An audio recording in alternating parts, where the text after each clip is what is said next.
ပဲခူးမယ်တော်ကြီးရဲ့ရိုးရိုးအမျိုးမျိုးရှိတယ်ဆိုတာကကျွန်တော်တို့ခုနပြောသလိုနှစ်ပေါင်းရာကြီးထောင်ကြီးကြာလာတဲ့အခါမှာအယူဆလေးတွေကွဲပြားတာလေးတွေမူကွဲတာလေးတွေရှိပါတယ်အဲ့တော့ကိုယ်ဆရာကနေတပည့်ကိုဓာတ်ရိုက်ဆင်းသက်တဲ့မူနဲ့သွားတာပေါ့နော်အနေမတူရင်မူမတူဘူးဆရာမတူရင်မူမတူဘူးပဲခူးမယ်တော်ကြီးရိုးရာရှိတဲ့သူတော်တော်များများရှောင်ကြရှားကြတာတော့အနက်ရောင်ဝတ်ဆက်ဝတ်တာကိုရှောင်ပါတယ်တဲ့ပဲခူးမယ်တော်ရဲ့နေရာတန်ကရိုင်းနဲ့ပတ်သက်ပြီးပြောရလို့ရှိရင်သူက3တက် level နန်းနဲ့ထားပါတယ်3တက်ဆိုတာအမိုးက3ဆင့်အမိုး3ဆင့်ဖြစ်တဲ့အတွက်အမိုး1ဆင့်နဲ့1ဆင့်ကြားမှာဒီ level လေးလိုပဲ level နန်းလို့ခေါ်တာပေါ့အဲ့တော့အမိုး3ဆင့် level ပါတဲ့နန်းနန်းလေးတွေလုပ်ပြီးတော့ပါတာတယ်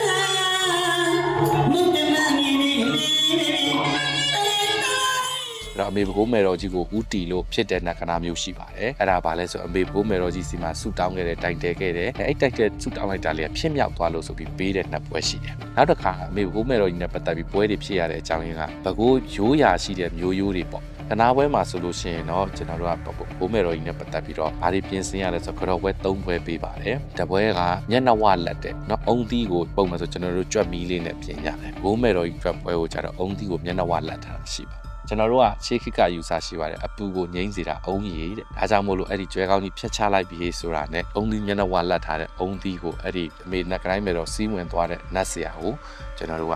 အုံးသီးကိုပေးလိုက်တဲ့အခါမှာသူကဇတိအနှဲငယ်တောက်ပြီးတဲ့အခါကျတော့ခေါင်းပေါ်ကနေလောင်းချတာအောင်မနေလောက်ကြပြီးတော့မနော်အေးနက်ကိုအေးသွားအောင်ကျွန်တော်တို့ဆက်တာပေးတာအုံးရည်နဲ့ဆက်တာပြီးဒီလိုကြောက်တာဖြစ်တဲ့အတွက်ကြောင့်မလို့သူ့ကိုအုံးသီးမျက်နှာဝလက်အလေးနဲ့ကျွန်တော်တို့ပူဇော်ပတ်တာရပါတယ်ကျွဲချောင်းသားနွားချောင်းသားကိုအောင်နိုင်ဆိုတာရှိပါတယ်ဒီပကူရိုးရမှာအဲ့တော့သူ့အတွက်ကြတော့ကျွန်တော်တို့ကဘဲကြီးလော်တို့ထညက်ခဲတို့ကျွဲချောင်းသားတွေစားတဲ့အရာလေးတွေပေါ့နော်အဲ့ဒါကပလွေလေးတွေတို့အုတ်ထုပ်ကလေးတွေတို့လွယ်အိတ်ကလေးတွေနောက်တစ်ခါပစိုးချမ်းလေးတွေပေါ့နော်အဲ့လိုမျိုးတင်ပါတယ်နောက်တစ်ခါရွှေပြုံးမိပြားကိုရွှေဖြုံပြီးတစ်လုံးပေါ့နော်ဖြုံပြီးတစ်လုံးကိုလည်းပဲဒီတိုင်းအစိမ့်တိုင်းကြကြနနပေါ့လေပြင်ဆင်ပြီးတော့ပူဇော်တက်ကားမှုပြုတာလေးတွေရှိပါတယ်ခင်ဗျာ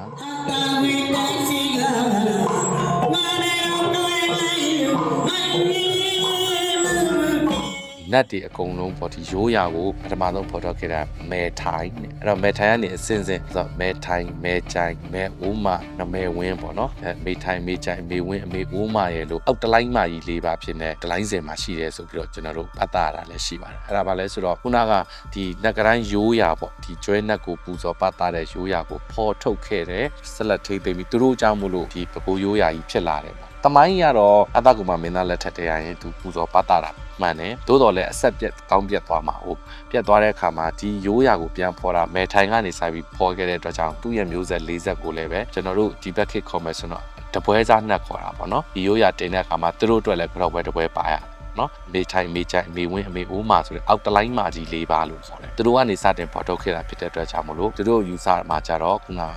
အတကုံမှာမင်းသားလည်းနတ်ဖြစ်တယ်ကျွဲချောင်းသားနွားချောင်းသားကိုအောင်နိုင်ကလည်းနတ်ဖြစ်တယ်နောက်ပြီးတလိုင်းစင်ကိုစောင့်တဲ့ဥပန်စာဆိုတာရှိတယ်သူ့ကိုကြတော့လည်းကျွန်တော်တို့ခနားထဲမှာဆိုလို့ရှင်တော့နာဝါဒန်ခေါ်တာပေါ့နော်ပုံတန်တွေပေးပြီးတော့မှချော့ကြောရတယ်တလိုင်းစင်ကိုစောင့်တဲ့အဆောင်ရှောက်ပေါ့သူကတော့ဒီနတ်စင်ကိုစောင့်တဲ့အဆောင်ရှောက်ဖြစ်နေရှိတာပေါ့နော်ပဲခူးမယ်တော်ကြီးဆိုကရွှေဖြုံးပြီးဗျာနက်ကလိုင်ကရင်မာကြီးကျွဲမာကြီးပြီးလို့ရှင်အတကုံမှာမင်းသားကျွဲချောင်းသားနွားချောင်းသားကိုအောင်နိုင်ပြီးလို့ရှင်ခုနတလိုင်းစင်စောင့်တဲ့ဥပန်စာနဲ့မေထိုင်မေချိုင်မေဝင်းမေဦးမာဆိုတဲ့ဒီတလိုင်းရိုးရမှာပူဇော်ပတ်တာတဲ့နက်ကအုပ်စုလေးတော်တော်များပါတယ်